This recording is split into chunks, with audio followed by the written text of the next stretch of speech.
Bismillahirrahmanirrahim. Alhamdulillahilladzi hadana lisabilil huda wa ma kunna linahtadiya laula an hadanallahu jalla wa ala. Ashhadu an la ilaha illallah wahdahu la syarikalah al-muttasifu bil qidami wal baqa. Wa ashhadu anna sayyidana Muhammadan abduhu wa rasuluhul ma'ruf bis-sakha wal wafa. Allahumma salli wa sallim wa barik ala sayyidina wa maulana Muhammadin afdali man bil ardi was sama wa ala alihi wa ashabihi wa dhurriyyatihi wa atba'ihi ila yaumil liqa, amma ba'du. Yang kita hormati dan kita cintai para habaib dan para alim ulama, para muhibbin, hadirin, hadirat rahimakumullah. Alhamdulillah, kita panjatkan puji dan syukur kehadirat Allah Subhanahu wa ta'ala yang telah memberikan kita hidayah, taufik dan inayah sehingga kita pada malam ini dapat kembali berkumpul bersama-sama di majelis yang penuh berkah ini. Salawat dan salam kita haturkan keharibaan junjungan kita Nabi besar Muhammad sallallahu alaihi wasallam dan kepada seluruh keluarga, para sahabat, zurriyat dan pengikut beliau sampai hari kiamat nanti. Para muhibbin rahimakumullah, al-hikmatul ishrun minal hikamil adha'iyah. Qala al-imam Ahmad ibnu Athaillah as-Sakandari rahimahullah wa nafa'ana bi'ulumih. Hikmah yang ke-20 dari Al-Hikam. Berkata Imam Ahmad bin Athaillah as-Sakandari rahimahullah, ma aradat himmatu salikin an taqifa indama kushifa laha illa wa nadathu hawatiful haqiqah alladhi tatlubu amamak wa la tabarrajat lahu zawahirul mukawwanat illa wa nadathu haqa'iquha innama nahnu fitnatum fala takfur.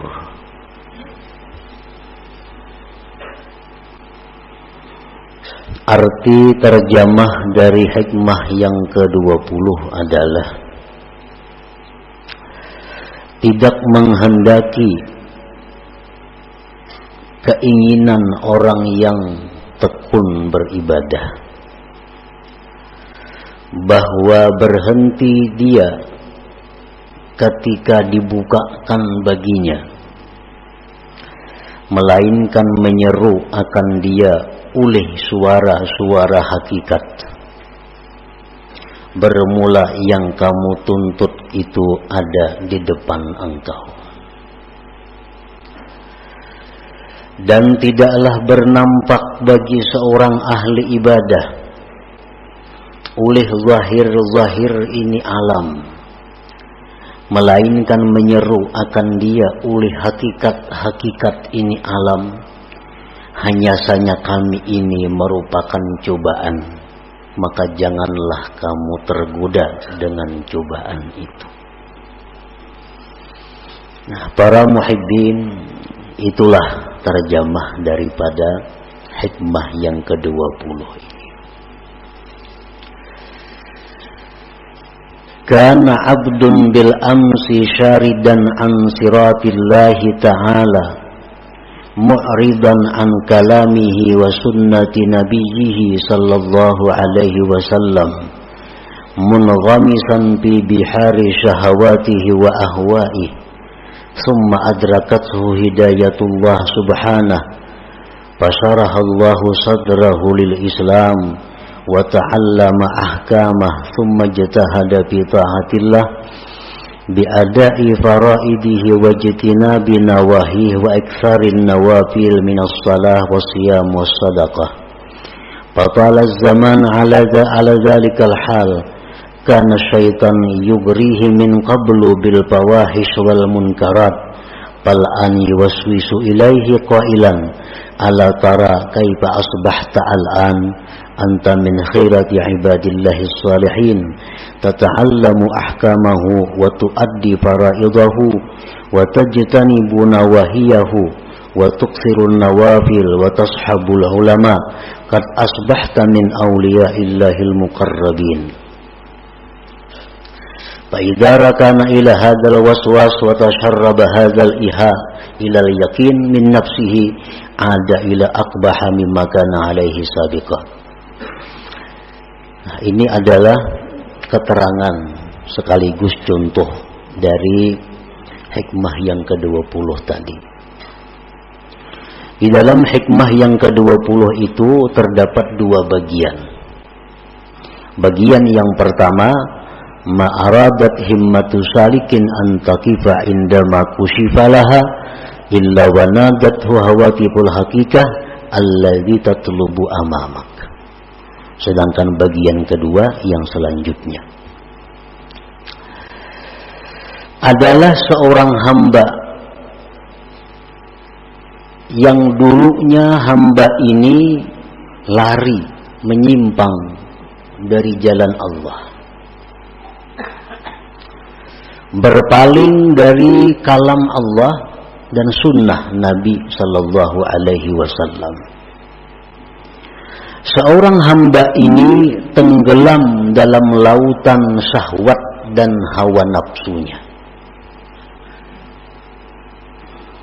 Jadi seorang manusia yang dahulunya ingkar kepada Allah, yang dahulunya manusia ini mementingkan syahwat dan hawa nafsunya, tidak peduli hukum Allah, tidak peduli halal haram. Nah, kemudian si hamba ini diberi hidayah oleh Allah, diberi petunjuk, maka Allah bukakan hatinya untuk Islam, maka dia belajarlah hukum-hukum agama. Dia kemudian bersungguh-sungguh taat kepada Allah dengan menunaikan keperduannya, menjauhi larangan-larangan Allah, memperbanyak sunat-sunat dari sembahyang, puasa, dan sedekah. Dan lama masa yang demikian, artinya bertahun-tahun, berpuluh-puluh tahun, seorang hamba yang dulunya ingkar kepada Allah kemudian dapat hidayah, akhirnya berbalik ke jalan Allah, menuntut ilmu. Pekerjaannya sekarang ini yang dulunya jauh dari majelis ilmu, sekarang menuntut ilmu, ibadahnya kuat, zikirnya banyak. Adalah syaitan dahulunya menggoda ini hamba dengan kejahatan-kejahatan dan munkar. Dahulunya si hamba ini kawan syaitan, diajak syaitan berbuat maksiat, mau. Diajak syaitan berbuat kejahatan, mau. Setelah dapat hidayah Allah, maka hamba ini telah berbalik menjadi hamba yang taat, tekun ibadahnya. Nah, sesudah hamba tadi tekun dalam ibadah, sungguh dalam menuntut ilmu, syaitan itu menggoda lagi kepada hamba ini. Tapi godaannya bukan seperti dulu, mari minum arak, mari berjudi, mari berzina, mari melakukan riba. Itu godaan dahulu, kada mampan lagi. Karena ini orang sudah dapat hidayah dari Allah, sudah menuntut ilmu, sudah rajin ibadah. Nah, syaitan itu menggoda dia. Dengan apa godaan syaitan? Ala tara kaifa asbahta al'an. Oh si fulan, ya syaitan, apakah tidak kau lihat diri engkau sekarang ini? Engkau sekarang termasuk hamba Allah yang pilihan.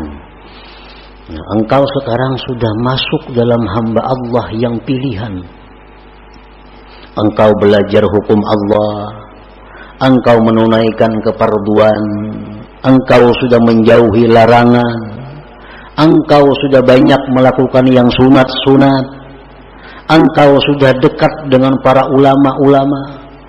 Sekarang engkau, ujar syaitan, termasuk aulia Allah al-muqarrabin. Sekarang engkau wali. Dahulu ikan buntat. Sekarang engkau wali. Ibadah engkau luar biasa, menuntut ilmu siang malam. Jadi engkau sekarang ini, ujar syaitan, sudah menjadi waliullah, sudah menjadi wali Allah.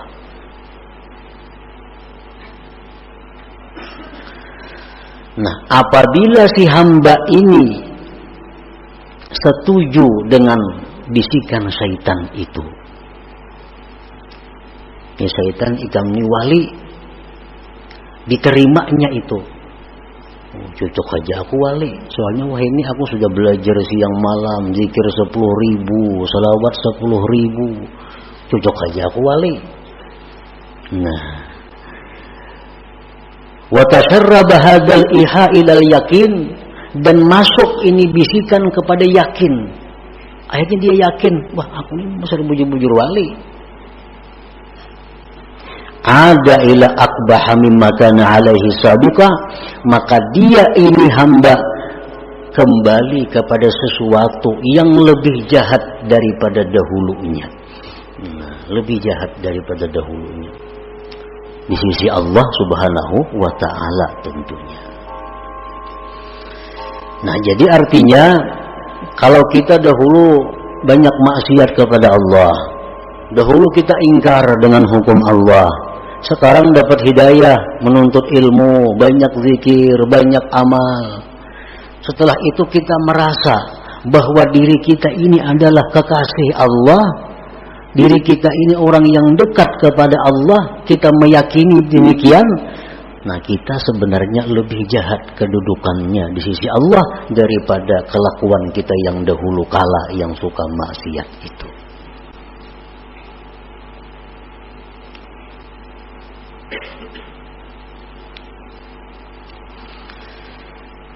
Itulah yang dikhawatirkan oleh Rasulullah sallallahu alaihi wasallam.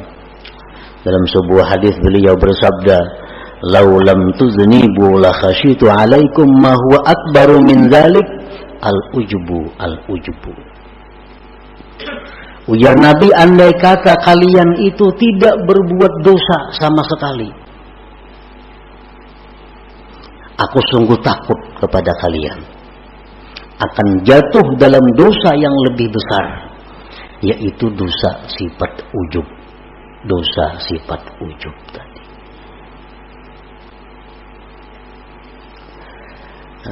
Sayyidatina Aisyah radhiyallahu anha, beliau ditanya, mata yakunur rajul musi'a? Qalat idza dhanna annahu muhsin. Kapan seseorang itu dikatakan jahat di sisi Allah? Ujar Aisyah menjawab, bila mana dia sudah menyangka dirinya baik. Bila mana kita menyangka diri kita ini sudah baik, berarti kita orang yang jahat di sisi Allah Subhanahu wa ta'ala. Nah, ini keterangan daripada bagian yang pertama daripada hikmah yang ke-20 tadi. Nah, para muhibbin rahimakumullah. Jadi syaitan ini, ujar para ahli suluk, mengatakan selalu berusaha menggoda kita sampai kepada tahapan-tahapan yang ke-7, baru syaitan itu berakhir menggoda kita. Sampai 7 tingkat keadaan-keadaan kita, syaitan selalu membisik kepada kita agar kita gugur, agar kita terjatuh ke dalam jurang yang hina. Nah, untuk menghindari, menjaga keselamatan dari godaan-godaan syaitan yang 7 tingkat itu, 3 hal yang kita perlukan. Pertama, ilmu. Ilmu yang pertama. Yang kedua, doa kepada Allah agar dipelihara. Yang ketiga, kawan yang baik. Nah, 3 macam itu kalau kita ingin selamat. Para muhibbin rahimakumullah. Apa yang 7 itu? Dalam tahapan pertama, syaitan itu mengajak kita dengan ajakan ukfur. Ukfur. Kafirlah engkau. Itu menjaga kafir. Nyaman kada bersembahyangan, kada berpuasaan, kada berzakat, kada istilah perjinahan, kafir. Mungkin ajakan ini tidak ditujukan syaitan kepada kita, karena kita insya Allah kada mungkin hakun bakafir. Ada bisikan nyuruh kafir bakafirlah, insya Allah kada. Tapi untuk orang-orang yang tertentu bisa terperdaya dengan ajakan ukfur ini. Nah, kalau syaitan itu mengajak kita kepada ukfur, kafirlah kamu kepada Allah, ilmu yang kita perlukan untuk mengatasi ini adalah firman Allah, wa ma liya la a'budul ladzi fatarani. Tidak ada alasan, wahai syaitan, untuk tidak menyembah Tuhan yang menciptakan aku. Kalau engkau mengajak aku kepada kafir, wahai syaitan, aku tidak ada alasan untuk tidak menyembah Tuhan yang menciptakan aku.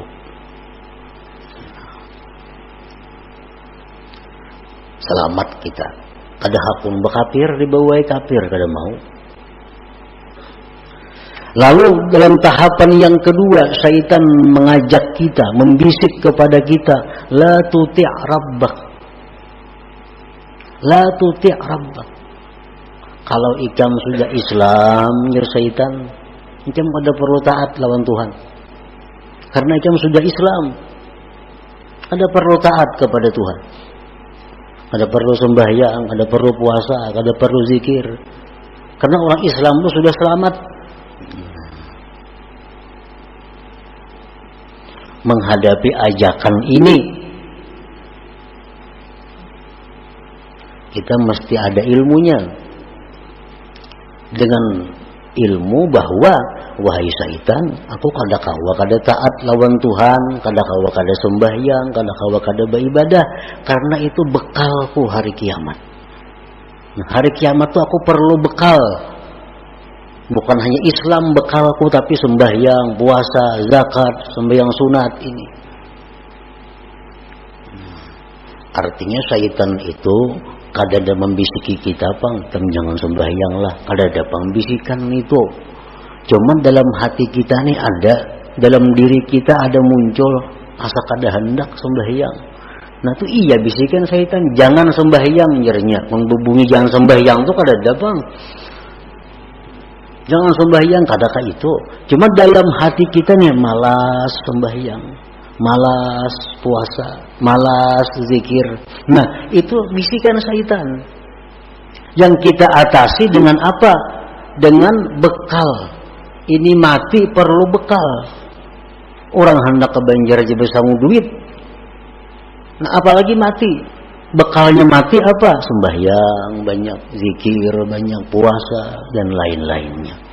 Nah, jadi kalau syaitan mengajak kita, dalam hati kita ini ada bisikan-bisikan yang malas untuk ibadah, kita tentang, kita lawan bahwa syaitan, bahwa aku ini perlu bekal untuk akhirat karena aku pasti mati.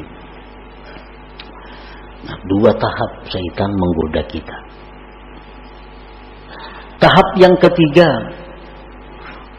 ujar hati nih, nang dibisiki syaitan. Ayo ikam banyak-banyak beramal, banyak-banyak sembahyang, tapi kaina bila tuha. Nah, bila tuha aja. Lagi anom berhemat napa? Karena nang dipandang tuh akhir umur. Ikam walaupun wahini pak ibadah, kalau air umur karena ikam jahat jadinya. Jadi baik wahini bajahat karena air umur hanya baik. Nah, ini mungkin seringkali datang ke dalam hati kita. Ini sering datang ke dalam hati kita. Padahal itu adalah syaitan. Kaina gin, amal banyak. Kaina sudah tuha. Kaina aja sembahyang tahajud, amun sudah tuha. Padahal orangnya umur 60 sudah ini. Nah, bila lagi tuhanya. Kaina aja nuntut ilmu bila sudah tuha. Kaina aja bila sudah tuha. Nah, apabila dalam hati kita ada bisikan seperti itu, kita punya ilmu bahwa umur itu di tangan Allah. Umur kada pandang tuha muda, kada pandang sihat sakit, kalau sampai mati. Jadi kada kawa menunda amal itu. Bila ini hendak beribadat, gawi, laksanakan. Kada perlu menunda. Nah, para muhibbin rahimakumullah, syaitan itu hati kita ini dibisikinya lagi. Ya syaitan, kalau engkau memang hendak beramal beribadat juga, ajil, lakasi beramal, sembahyang jam 1000 rakaat semalaman kayak Zainal Abidin, atau 500 rakaat kayak Imam lakasi. Nah, digasaknya kita oleh syaitan supaya banyak-banyak beramal. Tujuannya apa? Bila kena banyak kita bosan ampe. Atau lagi tujuan syaitan bila banyak-banyak itu berancap-ancap kada sempurna. Sembahyang kada bertumak ninah jadinya. Itu tahapan yang keempat daripada syaitan, bahwa segera. Nah, ini kita atasi syaitan dalam hati kita, kita bisiki. Aku beramal kada perlu belaka-lakas. Yang penting aku sempurna. Kada perlu berancap-ancap. Karena begitu ada niatku sudah beramal itu sudah masuk. Perlahan kita gawi. Perlahan. Sembahyang perlahan, baca Quran kita perlahan. Nah, tahapan yang kelima, syaitan ini menggoda kita lagi. Dengan godaan apa? Nah, syaitan kalau ikam sudah perlahan itu, ikam tunggu. Ikam akan dipuji oleh seluruh makhluk. Ikam akan dipuji oleh manusia. Ikam akan dipuji oleh orang-orang besar. Karena mengakui kehebatan engkau. Ikam ahli ibadah, ibadahnya bagus. Nah, supaya kita ini ria. Nah, kita atasi demikian, wahai syaitan, aku beribadah kada mengharapkan pujian orang. Aku beribadah kada mengharap penilaian orang. Yang kutuju itu adalah penilaian Allah. Aku cukup Allah yang mengetahui aku beramal. Kada perlu orang lain.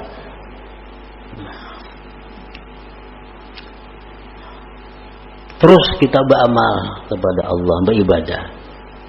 Nah, yang keenam ini, ujar syaitan, kalau ikam itu beramal sudah mengharap Allah, sudah ikhlas, nah itu warnanya ikam bujur-bujur wali. Nah, itu orang wali. Ini yang dimaksud dengan hikmah yang ke-20 ini. Ma'aradat himmatu salikin antakifa indama kusifalaha illa wa nadathu hawatibul hakikah alla yatlubu amamaka. Nah, sekarang engkau sudah wali di syaitan. Ikam beramal perlahan, teratur. Ikam mengharapkan sudah karena Allah. Ikam sekarang sudah waliullah. Nah, bila kita ma'asisi itu, bila kita membujuri, ampun syaitan mengatakan bahwa kita ini sudah wali, nah disitulah kita hancur. Nah, disitulah kita terjatuh lebih dalam daripada jurang yang dahulu kita berada.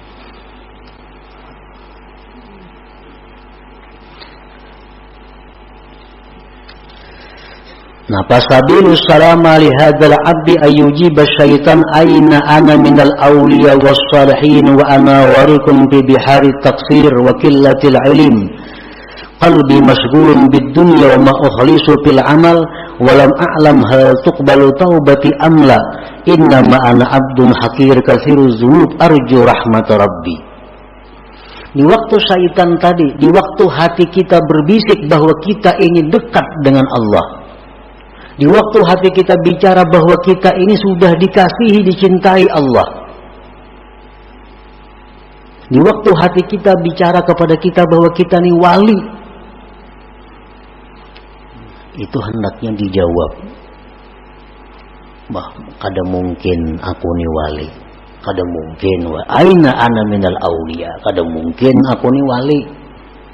Aku ni masih banyak kurang, ilmunya kurang, hatiku masih banyak kepikiran dunia, amal ibadahku belum tentu ikhlas, dosa-dosaku dahulu belum tentu diampuni Allah, tubat-tubatku belum tentu diterima. Aku ini adalah hamba yang hina, yang banyak dosa, yang mengharapkan rahmat Tuhan. Nah, ini yang jawabannya kalau timbul bisikan di hati kita. Itu yang dimaksud dengan wanadathu hawatiful hakikah alla yadhlubu amamaka. Aku ini masih banyak dosa, walaupun aku beribadat, walaupun aku baca Quran, tapi dosa-dosaku dulu belum tentu diampuni Allah. Tobat belum bisa diterima, belum tentu diterima. Nah, bila kita mampu menentang yang demikian tadi dengan perasaan-perasaan bahwa kita masih hina, kita masih banyak dosa, kita masih jauh dari Allah, berarti kita berhasil, berarti kita selamat. Siti Aisyah tadi dikata, kapan seseorang itu dikatakan jahat di sisi Allah? Bila mana dia menganggap dirinya sudah baik. Kapan seseorang yang baik di sisi Allah? Bila mana dia masih menyangka dirinya jahat.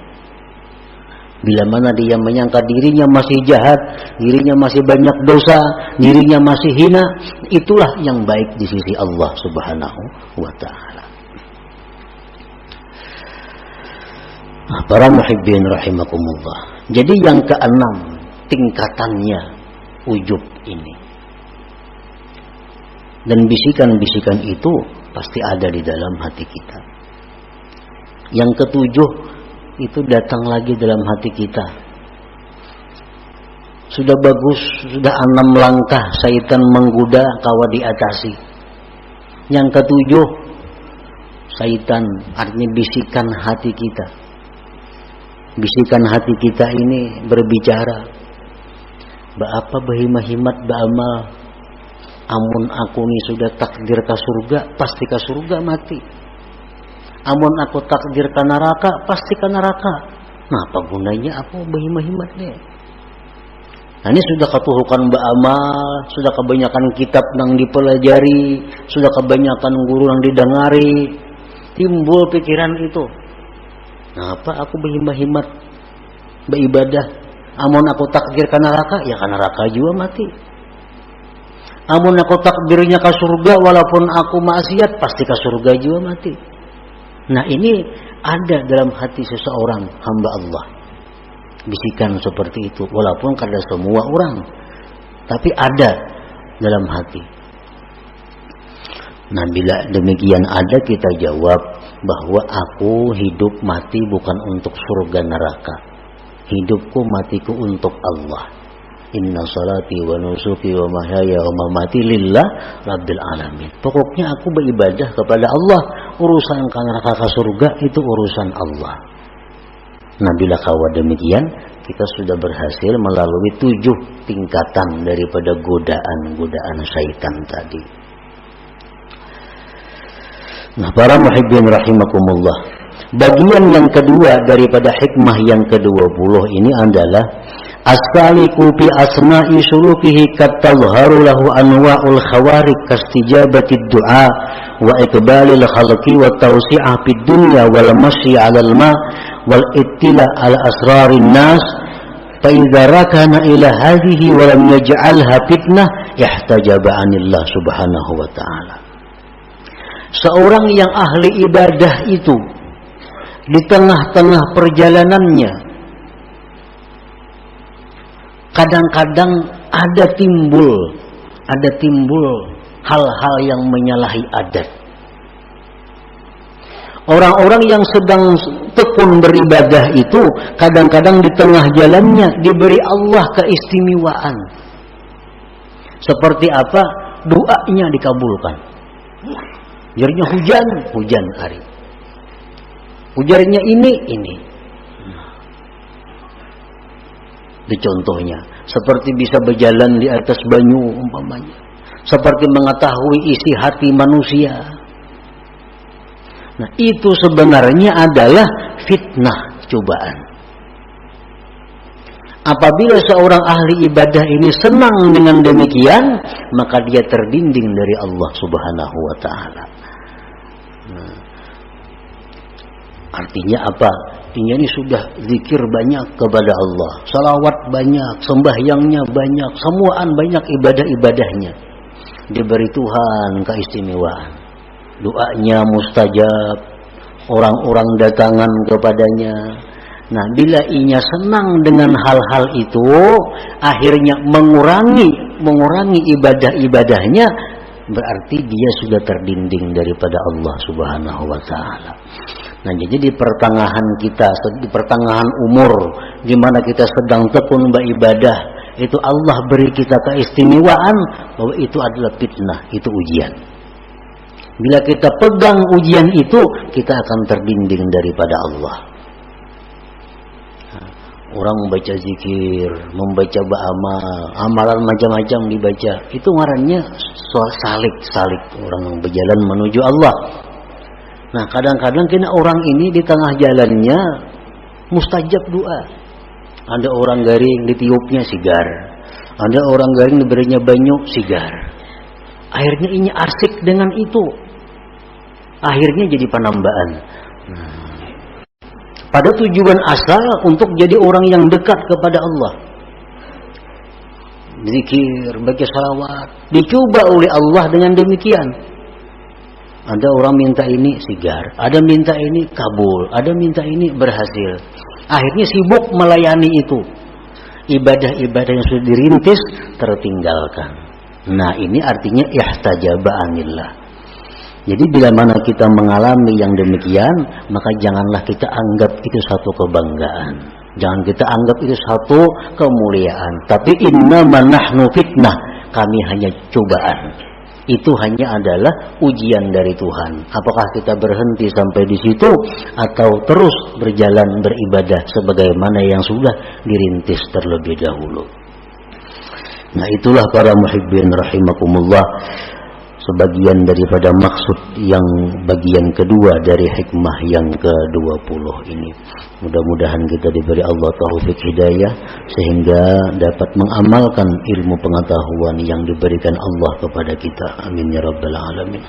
Ila hadratin Nabi sallallahu alaihi wasallam. Al-Fatihah. Bismillahirrahmanirrahim.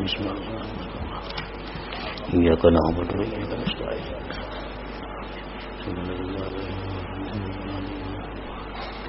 يا الله بها يا الله بها يا الله بحسن الخاتمة يا الله بها يا الله بها يا الله بحسن الخاتمة الله بها يا الله بها يا الله بحسن الخاتمة فيا أيها الرجل منه شفاعة عليه وسلم تسليما اللهم صل وسلم وبارك عليه.